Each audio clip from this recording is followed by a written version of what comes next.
এই মেয়েটি গুন্ডাদের কাছ থেকে বাঁচার জন্য একটা গাছের উপরে উঠে পালাতে থাকে, যেই গাছটা এক পার থেকে অন্য পার পর্যন্ত ছিল।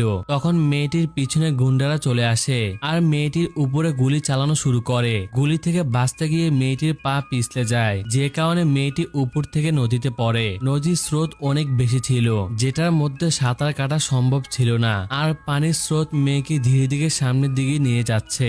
মেয়েটি পাশের পাথরগুলি ধরার চেষ্টা করে, কিন্তু হাত বাঁধা থাকার কারণে ধরতে পারে না। তখন পানির স্রোত আরো বেশি স্পিডে যেতে থাকে, কারণ সামনে বিশাল একটা ঝর্ণা ছিল।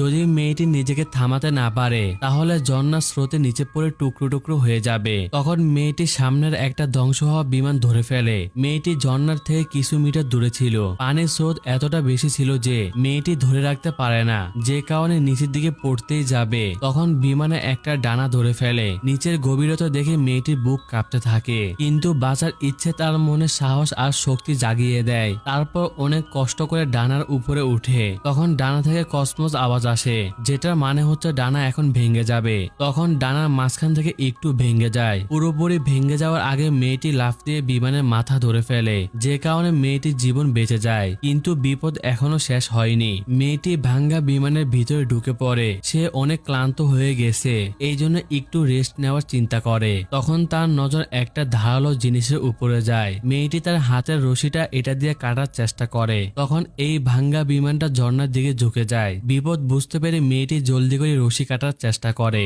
আর রশি কাটার সাথে সাথে মেয়েটি বিমানের উপরের অংশ ধরে ফেলে। তখন বিমান দুই ভাগ হয়ে গর্তের মাঝখানে আটকে যায়। বেশি নড়াচড়া করলে বিমান নিচে পড়ে যেতে পারে, কিন্তু মেয়েটির ভিতরে সাহস এবং শক্তি ছিল। সে চারদিকে তাকিয়ে বাঁচার রাস্তা খুঁজে। তখন তার নজর বিমানের একটা প্যারাশুট ব্যাগে পড়ে। মেয়েটি কোনোভাবে প্যারাশুটের ব্যাগটা ধরে ফেলে। তখন নড়াচড়া করার কারণে বিমানটা নিচে পড়তে থাকে, আর মেয়েটিও নিচের দিকে পড়তে থাকে। কিন্তু মেয়েটি সময় মতো প্যারাশুট খুলে ফেলে, যে কারণে সে বেঁচে যায়। ভিডিওটা দেখে আপনার কাছে কেমন লেগেছে অবশ্যই কমেন্ট করে জানাবেন।